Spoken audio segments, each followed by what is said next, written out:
morning, class. How are you? Just fine. Good. Mr. Mitchell. Alright, I want you guys to learn some objectives today. So the first one is I want you to identify who George Kennan was and what his theory outlined. Second of all, I want you to analyze why the United States became involved in Vietnam and Korea. And thirdly, I want you to understand the terms containment, expansionism, and spheres of influence. But first, I'm going to ask you guys some questions just to start off class today. So, just off the top of your head, what theories do you think led to the United States being in Vietnam and Korea? Why do you think we went there? Just a little fun fact too, between the two wars we lost over 100,000 people dead.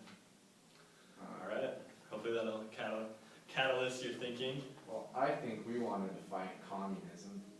Fight communism. Keep it out of Vietnam. Good, you're drawing back on yesterday's lesson about communism. Anything more that you have to add, Gabe? I think it was all about containing communism. Containing communism? Good. You're quite the student, Gabe. Alright, and you guys remember back to our World War II unit, how we were talking about... I'm sorry. Just check something. Looks Okay. like it's starting No, we- Oh So remember back to our World War II unit when we were talking about the Marshall Plan? Yes. Okay, and how we rebuilt Europe. We spent billions of dollars to rebuild all the destruction. $43 billion, right? A lot, yeah, a lot of money. So why would the United States do that, you think? To rebuild Europe. But why would we want to rebuild Europe? We'd make new relations, maybe. Possibly. Oh, I like that. Get their economy going, you know. Okay, let's stick with the word relations. We rebuilt Europe partly because we wanted the Western Europeans specifically, and Eastern Europeans as well, to think highly about the United States because the United States believed in capitalism, and we were obviously fighting the Soviets at the time, which were a communist country. What's up? How did the French spend money from the Marshall Plan?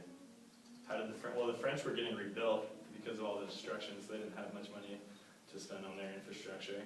So it was mainly Great Britain and the United States that spent all the money on the Marshall Plan. But yeah, going back to why we rebuilt it, we wanted the Western Europeans to like us because we wanted to look favorably in comparison to the Soviet Union, who also rebuilt Europe to an extent, but not nearly to the extent as the Marshall Plan did. Okay, what's up? I thought France spent most of its money from the Marshall Plan on their engagement in Vietnam. Yeah, they probably spent quite a bit of their money on colonial ventures because they had a vested interest in Vietnam. But as I said before, and going back to your question, it was the United States and Great Britain that funded the Marshall Plan. So the French used the United States money, is what you're talking about, right? They used the United States money to fund their ventures in Vietnam.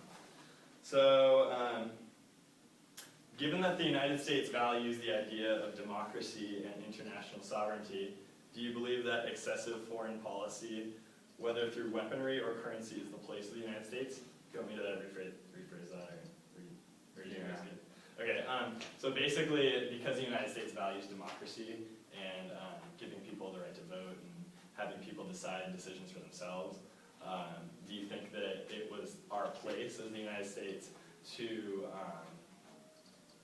use excessive foreign policy to fund, like as we were talking about, fund the Marshall Plan, or contain communism? Or should we have just stayed within our borders and worried about our own problems? This is your opinion. There's no right or wrong answer. What's up? Well, I think we overstepped it with trying to contain communism, but Good. that was just kind of something that was going on at the time with the whole Red Scare. Yeah, definitely. The whole McCarthyism, Red Scare. Right. We learned about that last week. Good. Anything else? I think Gabe kind of nailed it. I mean, you could argue both sides of the coin, but he definitely argued his side pretty well.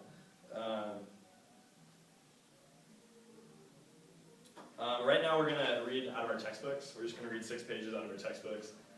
It's section 2 titled The Early Cold War Years.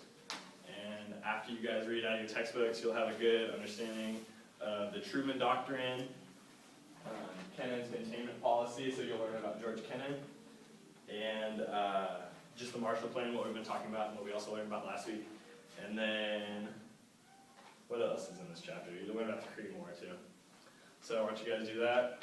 Alright, now that you guys are done reading your textbooks, we're going to watch a YouTube video, and it's called George Kennan's Long Telegram, and it's also about containment, and it has to touch on a little bit of expansionism and spheres of influence too.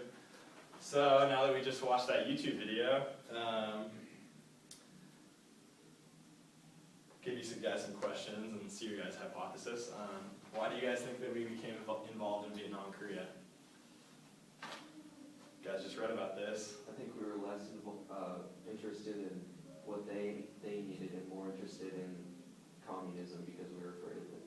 Yeah. I mean, we definitely had interest in the South Koreans, but it was more of a global affair. We wanted to contain communism as opposed to make the South Koreans' livelihoods, or the South Vietnamese livelihoods a lot better.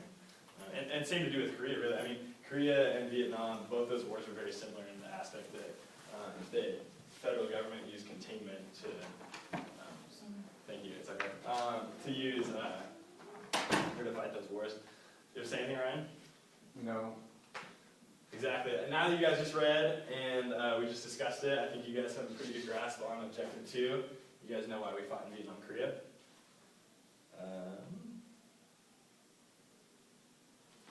And I just gave a lecture on why the Vietnamese and Korean wars were similar. So I think we're running out of time, but I'd like to touch on the objectives that you guys just learned.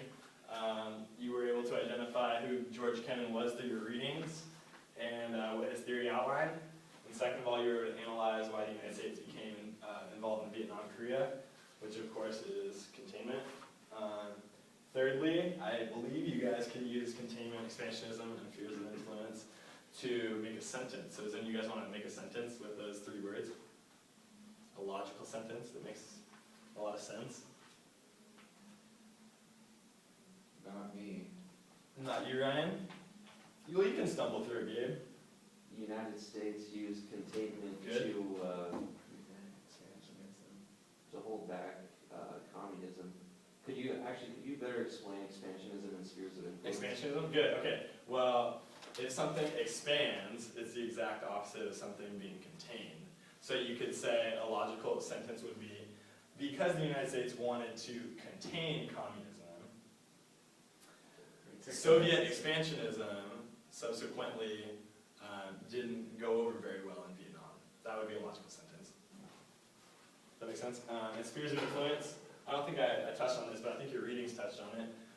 The spheres of influence, so the Soviets obviously had Eastern Europe pretty well under control. They established communist governments in Eastern Europe, and then obviously in China and North Korea, North Vietnam, what we learned about. So their spheres of influence was in Southeastern Asia, as well as Russia, obviously the motherland, and then Eastern Europe. So, and then the United States sphere of influence was basically the whole Western Hemisphere. So much of Latin America besides Cuba. Western Europe, so the country, what are Western Europe? Going back to our geography lesson. Countries like France, Spain works. Great Britain, right? So you got Scotland, Ireland, Norway, West Germany, Spain, Portugal, Netherlands, all those countries, they were inside the United States sphere of influence, which was the NAT, can you finish it? NATO? NATO, yeah, right? And so the Soviet sphere of influence starts with a W. You guys learned this in your readings? George W. Bush. Warsaw Pact, right? The Warsaw Pact and NATO. So you want to try it again, Ryan or Gabe? How do you make a logical sentence out of this? Containment was a reaction to expansionism, and each had different spheres of influence. Good. So basically, each one, like the Soviet Union, would put spheres of influence in Eastern Europe for their expansionist policies, and we would try to contain that. Very good. You guys did wonderful today, and you completed all the objectives.